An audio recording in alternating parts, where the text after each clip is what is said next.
Good evening and welcome to the HHH Racing Podcast. I'm your host, Howard Kravitz. This is episode 76. Thanks for joining me tonight. We have an exciting show to talk about and a very exciting week to discuss. Hope you had a great weekend last weekend. I had a really fun time at Arlington Park on Saturday. If you follow me on Twitter, I sent out a lot of pictures and videos and whatnot. So had a good time. We are turning the page and looking forward to a very big week featured by this Saturday at Del Mar. It is Pacific Classic week, and they have a huge day of stakes on Saturday at Del Mar, but we'll be talking about that later in the week.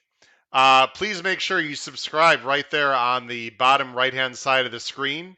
We have about 450 subscribers, so we're inching closer to 500. Very excited about that. Hope to keep that going. After you hit that subscription button, make sure you hit the notification bell so that you know when new content arises. Of course, you can follow me on Twitter if you don't already. You can look at my name tag at @hkravitz, and you can also email me hkravitzhorse@gmail.com. You can see that on the scroll on the bottom of the screen. Let's just do a little quick housekeeping. Race Day blog. Again, every week I'm putting winners on there that I do not talk about on my show, different races throughout the country, different pick fives, etc. Please make sure you subscribe to the Race Day blog. There's information also in the description below the video player. I've accumulated a pretty good list. It's growing every day. Please tell your friends about the Race Day blog. If you subscribe to it already, you know it's been very successful with a lot of winners on there. So please make sure you do that. Also, on InTheMoneyPodcast.com, of course, I write for In the Money Media. I cover Canterbury Park. Just had a $45 exacta for two with my top two choices came 1-2, and my second choice was a 15-1 shot, I believe, the 10 horse in race 6. You can look it up if you don't believe me.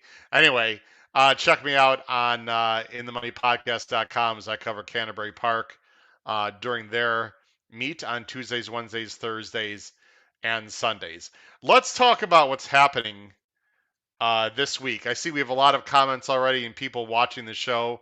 Let me just finish with my schedule for this week, and then I'll get to a few comments. By the way, we are covering one extra race today because there is a carryover tomorrow in the pick 6 at Saratoga. So this is not a pick 5 at the Spa Show. This is a pick 6 at the Spa Show. We'll be covering an extra race tonight. But very exciting news if you have not been paying attention to my podcast recently. I don't know if you heard, but tomorrow we get our regular scheduled time at 7 p.m. Eastern for our Pick 5 at the Spa segment. There will be no podcast or live stream on Thursday. However, very exciting news. Look who's back. On Friday, we're going to have our featured live stream due to schedule conflicts. It's not going to be Thursday. It's going to be Friday, and we have a returning guest. Look who's back at the bottom of the screen. Michelle Yu. Michelle is going to be back on Friday. Note the time, please. We had to work out our schedules. Of course, her husband, Ryan Hampton's a trainer, and because Del Mar, of course, is racing later in the day, Chicago time, we had to make some adjustments. So please note the time. The featured live stream preview for Pacific Classic Day on Saturday is going to be Friday at 2 p.m. So again, maybe you can cut out of work, or maybe you're not working. You can check out the podcast live. Again, it's going to be 2 p.m. Eastern Standard Time with Michelle Yu, and that'll be exclusively covering Pacific Classic Day and the late pick 5 at Del Mar. And then, of course, we'll go Saturday, our regularly scheduled pick 5 at the Spa time, 9 p.m. Eastern on Saturday to cover the Sunday late pick 5 at Saratoga. So again, tomorrow 7 p.m. Friday 2 p.m. for the featured podcast. There will not be a podcast on Thursday. and then Saturday 9 p.m. It's a big week. It's Pacific Classic week. I also have my birthday this week. My 50th birthday is this week. So for me, selfishly, it's a big week. Hopefully, you can join me for some of those live streams. Let's see who's here today. Uh, District 13. Yes, we are here. District. Thanks for joining the show. Jay, for sure. It's a very interesting pick 5 tomorrow, Jay. Actually, pick 6 tomorrow. We'll be talking about it. And this is a new person to the live stream. I've not seen you, I don't believe. Video saved. Video.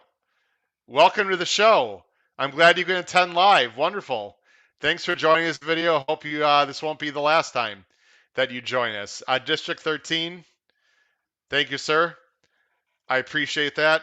While we're at it, just let me bring up one more thing, if I may. Give me 1 second, please. Actually, I'm not going to do that tonight. But just so you know, there is a donate page on the right side of my homepage. If you go to my homepage, my YouTube homepage, on the far upper right side of the screen, you can't see it now, of course, but on the far upper right side of the screen is a donate button where you can just donate to the channel. If you want to give me a birthday present, that'd be great. If not, that's fine too. Whether you enjoy the show, if you want to just donate to the show, or I've given you some good picks or selections, whatever. There's a donate button on the top right-hand side of the main YouTube page. Check that out if you are not aware of that. Mark Youngman. Mark, I got to tell a funny story. So Mark was at Arlington, and folks, I'm not used to this. I was walking around Arlington Saturday, and all of a sudden I hear Howard, Howard, and I turn around and I see 3 people, including the one gentleman that was yelling my name. I had no idea who it was, and I came to the realization that there are people now that watch the show, of course, and I need to recognize that. So I went over and talked to Mark. Mark, very nice to meet you, sir. Hope you had a good time on Saturday. The weather is beautiful. A lot of mixed emotions, of course, with the day. But Mark, it was great to meet you and your friends as well. Hope they're going to be watching the show also. So we got a lot of people watching the show. Greatly appreciate it. We got a lot to talk to. We're going to go a little bit longer than half an hour tonight because we have 6 races to cover, including, of course, which is going to be the pick 6 at Saratoga. So let's jump right in. Let's not waste any time. Let's rock and roll as I bring up the PPs for the pick 6. Now, before we get into the pick 6, there is possible rain in the forecast. You know how this goes at Saratoga. I just checked the weather before I came on. There is rain tonight, but it looks like they're going to get lucky. It looks like it's moving north of them. So I'm not sure that they're getting too much rain today or tonight. Tomorrow, there's a chance of rain. We'll have to see. But as I handicap, I'm mainly handicapping for turf tomorrow. I will mention some dirt horses I like. So you might want to grab a pencil, paper, take some notes because my dirt horses that I like, I do not have banners for them. I only have banners for the turf horses that I like. So we'll be talking about that throughout the day. Speaking of which, let's jump right in to the beginning of the pick 6. So the pick 6 starts at approximately 3:21 Eastern Standard Time. It starts in race 5. They have a carryover of about 145,000 in their pick 6. And remember, this is a $1 pick 6. It's very affordable. It's very playable. It's a $1 pick 6. It's not $2. So hopefully you can find some money to spend on the pick 6, or you can just play the pick 5 or the pick 4, whatever makes you happy. Let me go ahead and put up my picks on the screen. Again, the picks on the screen, ladies and gentlemen, are based on if it's on turf. So I'm assuming what you're going to see is on turf. The first leg of the pick 6, it's babies on the turf going 2 turns, 2-year-old fillies. The great thing about this is New York has done a great job. Their racing secretary, you'll be able to see the board and see what's going on. There are 2 horses I'm most interested in this race. The number 4, Gunboat, Shug McGahee, Jose Ortiz. This horse is bred to the 9s for the turf. by Warfront out of a Blame Mare Onus. Who was Onus? Look at the PPs of the dam. This horse won 320,000, was all turf, won graded stakes, was trained by Shug McGahee. Very impressive. This is a very nice horse. This is actually the second horse out of Onus. So none of Onus's babies have run yet. However, this horse is working very well, is bred to be very good. Um, I see no reason why this horse can't win. I think this will be one of your favorites. Again, let the board be your guide. Onus is the dam. The sire, Warfront, should be very live. The other horse, if it's on turf, is the 8, Vagaries. This is the Chad Brown, Klarovich stable. This is a horse by Loop de Vega, a very talented European horse out of a Hawkwing dam. This is all Euro pedigree. This horse was working very well.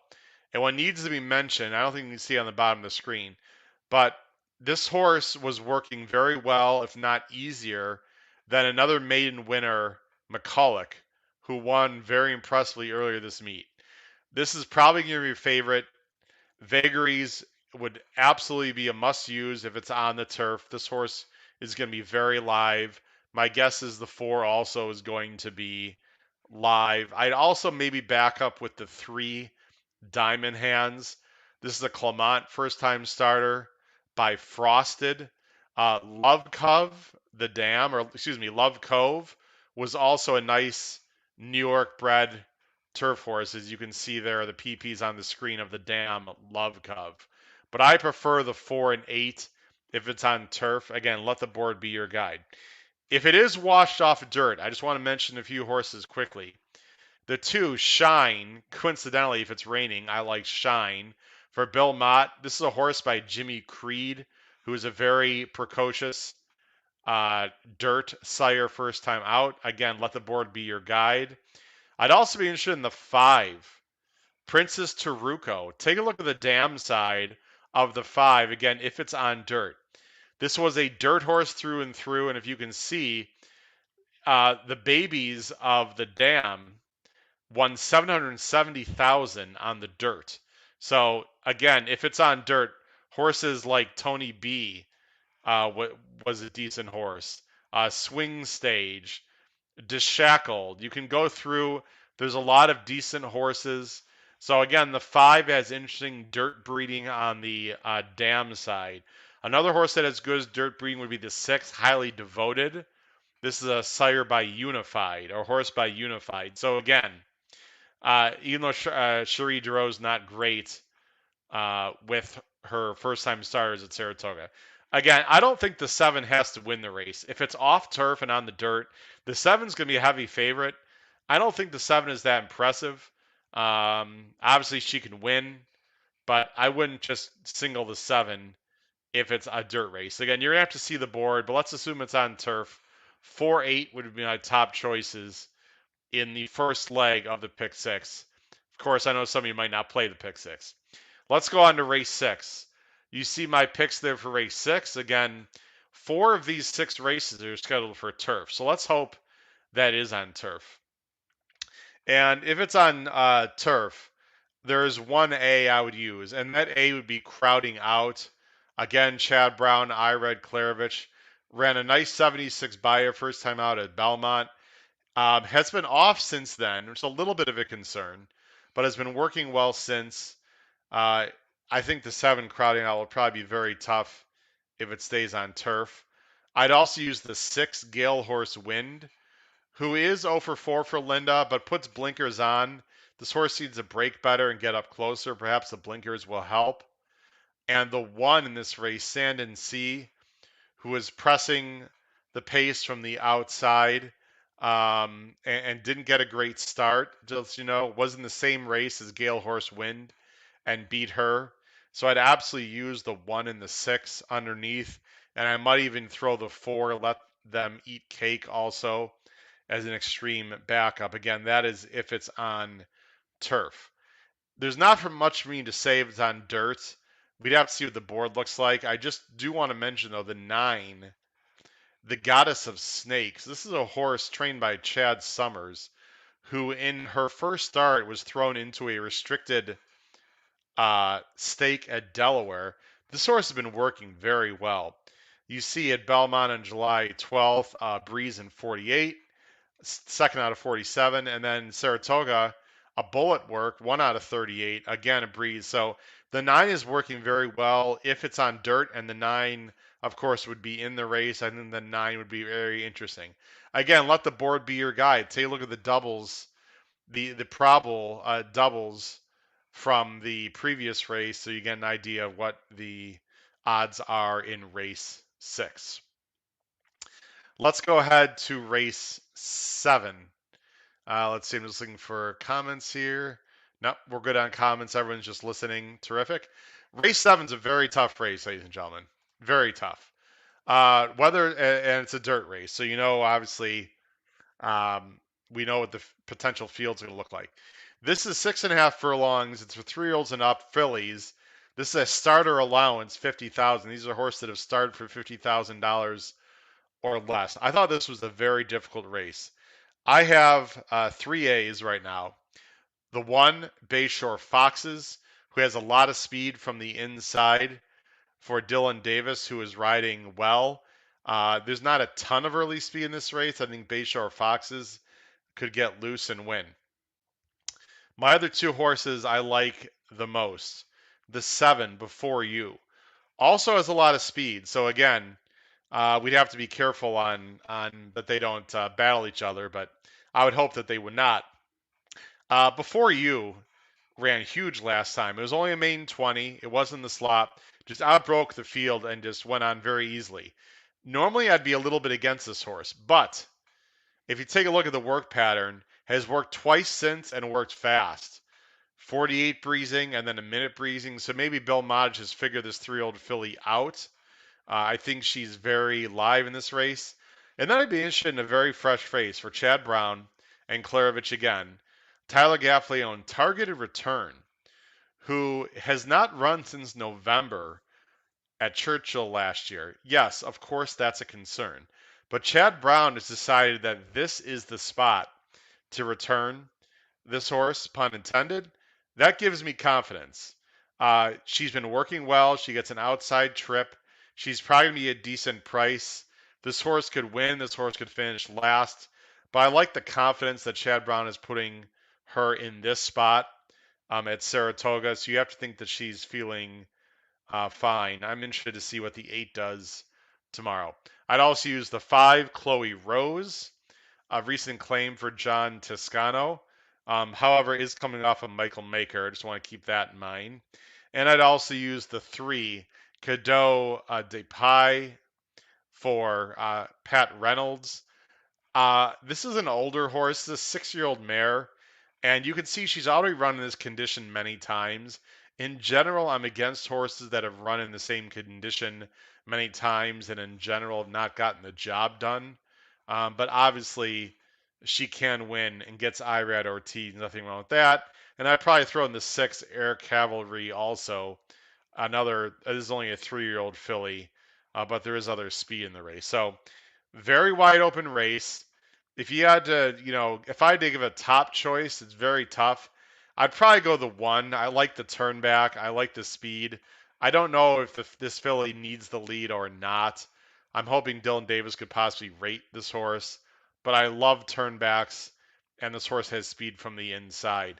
Very difficult race, though. You absolutely have to spread in race 7, in my opinion, for sure. Let's go to race 8 tomorrow at Saratoga. Race 8's on the turf. Another difficult race, I thought. It's on the inner turf. They're going a mile. It's for $40,000 claimers. I think you have to take a bit of a stand here, or you have to really spread a lot. So I'm taking a stand in terms of my A's. I like Seismic Wave quite a bit in this race. 7-2 morning line. Listen, I don't always bet the Chad Brown horses, okay? So if you've seen enough of this show, you know that I don't just blindly, like Chad Brown horses. I've bet against them many times. It just so happens tomorrow, I think he's got a lot of live runners, in my opinion. Uh, this horse has been facing much tougher. Grade twos, grade threes, restricted stakes. It's only a slight drop down from 50 to 40. I also like the fact the horses run well on yielding or wet turf. I don't see that being a problem either. Rosario just has to work out the trip. Um, this horse is very consistent.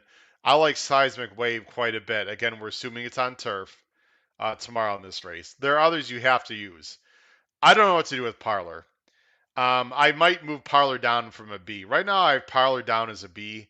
I have to tell you, this horse did zero running last time. And I was there, by the way, that day at Canterbury Park. And I liked Parlor a little bit that day because I thought he was dropping and Maker was just picking a good spot. Parlor was awful. Didn't break well, didn't run at all. And now they're dropping him in for 40. He does have two bullet works. This horse is giving mixed signals. I have no idea. This horse could win by 2 or 3 or could lose by 10. I really don't know what to do with Parlor. My general feeling is I'm negative to him. I'd probably drop him down from a B to a C, but he can win. I just don't like the direction he's going. Attentive, the 7, is a consistent horse, and Diodoro has been great at this meet. He's been great off the claim. This horse is cheaper, but he's in good form, and Diodoro puts Cohen on this horse for winning move stable. I think Attentive could be interesting at a price. Another horse I'd use, Hieroglyphics. Uh, moving up from 25 to 40 is consistent, is good. Is coming off a layoff for Shatino. But again, I don't see any reason why this horse can't win. Might prefer a little bit longer in distance, however. So that's why I'm a little negative to the 10.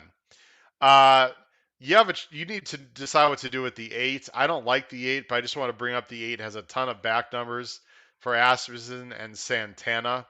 Asmussen claims this horse. I don't have the 8 in my picks, but I might use the 8 depending on the board. Actually, I won't see the board before the pick 5, but depending on the scratches, I might actually use the 8, even though you don't see the 8 on my picks right now. The other horse I want to mention is the 1, Taos, who has a lot of speed, but is coming off about a 16-month layoff. I do not like this big a layoff in for 40. I suppose this horse can get loose and win. Sure as hell wouldn't be the first time we've seen this at Saratoga, a horse getting loose and winning. I just do not like this long layoff, and I would think that someone can beat this horse, but you might want to use the 1 very defensively just because of the early speed angle. So again, I like the 5 the most here, quite a bit. I'd probably put the 8 somewhere on the ticket, even though you don't see it. I like where the 7 and 10 are. Again, this is a spread race for sure. I do want to mention if it's on dirt, then obviously the 2, Musical America, who will be in the race if it's on dirt, is going to be a huge threat in this race. And if it's on dirt, I believe it's going to be 7 furlongs because this is only a mile scheduled. So I believe if it's on dirt, it would be 7 furlongs. Musical America would be very dangerous in this race if it was on dirt. And then, of course, you'd also have to use the 11, in my opinion, Troubling Moon, who you see has been okay on turf, but has a ton of back numbers on dirt that can easily win this race. Although this horse would be coming from pretty far back, so that might be a negative. But Troubling Moon would be a must use if it's on dirt. I do not like Troubling Moon if it's on turf. Let's see, we got a few quick comments here. Let's get to our comments. What do we got here? We have Mr. Pilars. Jim, how are you? It says Seismic Wave's 2 slowest races were without Lasix. He likes him a lot. He's absolutely not using Parlor. Jim, I don't really have anything that I would disagree with you on that at all. The Lasix is good. You know what? Maybe I should pay attention more to the Lasix angle, Jim. I really don't pay attention to it too much. Maybe I should. It's just on the list of things that I look at that I consider into my handicapping. Whether a horse has Lasix or not, whether they've had it before or don't have it now, whatever, it's just not high in my priority. But I appreciate you bringing that up. That might make a difference. Parlor, I tend to agree with you. I'm starting to get negative vibes. The only thing about Parlor, he's got 2 bullet works. Like, where did that come from? But he's a turf horse. I don't know. I have mixed feelings about Parlor. Jay likes Morocco. Morocco can absolutely win. I am a bit negative to him. He looks a little bit slower, but Jay can absolutely win the race for sure. All right. So there's my race 8 picks. Let's get to race 9. Race 9 is a stake race. It's scheduled for turf. It's restricted for 2-year-old fillies. It is a turf sprint. It is the Bolton Landing, 120,000 on the line. This is a very interesting race. The 2 horses I like best, again, assuming it's on turf, would be the 2 horses you see on the screen. Let's talk about the one that's a little more obvious. The 8, Fulminate, for Mark Casse, ran very well at Gulfstream last month. Just went to the lead and blew by the field. Or not blew by, but went to the lead easily. Now, I will say, Gulfstream's Park turf, generally speaking, is a freeway, especially weighing 5 furlongs. So that would give me some pause. But the horse is by Got Stormy out of a City Zip mare. This is really good Eclipse Thoroughbreds and Barber and Walchel stables. This horse is very, very well connected. Only cost 12,000, by the way. What they did after this race, Casse brought this horse up to Saratoga, probably pretty recently. Just one slow work on the dirt, just to get acclimated. I have a feeling there's a lot more in the engine here than you see for the 8 Fulminate. Definitely a speed threat in this race. Another horse I'm very interested in that looks slow on paper, but you got to hear me out here, is the 7, Knees and Ships. This is a horse for Tom Amis. The sire is Connect, who was a nice horse. If that name doesn't sound familiar, Connect, as you see, was a very nice dirt horse, won 1.37 million on the dirt. But I just want to point out, did win a race in the mud, which sometimes indicates turf prowess. On the dam side, she's sired by Tactical Cat. Or excuse me, not sired. She's out of a Tactical Cat mare, Miss Holiday Inn. What I really like was the last race. Now, the last race is slow on paper, only 46 buyer. However, and we're not going to watch the replay. If you notice, if you go to the horses that are coming out of that race, the second place finisher came back, finished third. The third place finisher, My Dawn, came back with a 59. And what I really want to show you also is the second place finisher increased her buyer by 5. The third place finisher increased her buyer by 16. And you see the fourth and fifth place finishers also increase their buyers next time. What does that tell me? What that tells me is it's very possible that this buyer of 46, that knees and hips, excuse me, it's knees and hips, got might be a little low. I also like the fact this horse passed horses. There's a lot of speed in this race, and I love when a younger horse wins coming from behind. You see the 1's got speed, the 2's got speed, the 4 has speed, the 5 has speed, the 6 has speed, the 8 has speed, the 9 has speed. Ladies and gentlemen, this could fall apart. And if it falls apart, and if knees and hips is as good as I might think, look out for the 7, Knees and Hips, at probably not 10 to 1, probably 6 or 7 to 1 to bulk up your pick 5 or pick 6. I'm interested in this horse. 2 other horses I'd use. Dairy Nane, also a little slow, but for Clement, New York bred, these 2-year-old fillies can improve greatly in their second start. Another horse that can come from behind. I like that. There's a lot of speed in this race. Another horse I would use would be the 5, Poppy Flower. Got away with the slow pace. You see that 23 and 1, 46 and 1. That's how this horse broke her maiden. When she was involved in quicker pace, she didn't run as well. So I'm a little bit dubious that the 5 is not as good as that last race looks, even though it was a 76 buyer. and it's a horse for Wesley Ward. So you know Poppy Flower is going to take money. Again, I'm a bit dubious, though. She got away with murder last time on the front end. I just don't see that happening here whatsoever. And the 4, Flip My Id. What a great name. Out of by Freud. By Freud. Flip My Id. I love it. Out of a City Zip mare, I'm going to flip. One last time again. That was also New York bred. It's Michael Maker and Ortiz. I can't not use this horse. So a very interesting race. The 7 would probably be my long shot of the entire sequence. Knees and hips. If this horse wins, expect to see some celebratory tweet, especially if I'm alive on this ticket. If it's on dirt, I think you mainly only need the 2 outside horses because the 2 outside horses, which are MTOs, main track onlys, are absolute monsters. Averly Jane for Wesley Ward won earlier this year in the Kentucky Juvenile. Very nice horse who's been working well. And then he has another filly, Golden Bell, who was an absolute freakazoid at Keeneland in April, and then was bet. Wesley Ward is one of the horses he took to Ascot. Was 8-1. It didn't work out very well. Maybe this horse just didn't like the trip or won in turf. But anyway, this horse has been working well since. 11 and 12 will both be very tough if it is switched to dirt. Again, I'm not sure who else would be in the race if it's on dirt, so I don't even really want to mention it. But a very interesting race. The Bolton's Landing, again, the 7 I'm interested in. Please make sure you comment below the video player. Let me take this off. I'm not getting as many comments below the video player as I would like. So again, if you're watching a live, you're commenting on the chat, which I very much appreciate.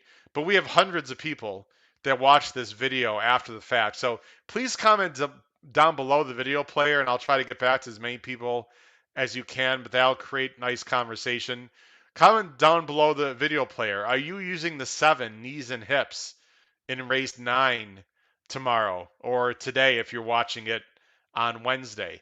Throw in your pick 5 ticket or your pick 6 ticket, your caveman ticket. Give us some ideas as fans, some selections. Tell us what you think. Please comment below the video player if you watch this as a replay. I'd love to have some more comments there to create some more conversation. Alex, hello. Thanks for joining the show. Greatly appreciate you joining the show.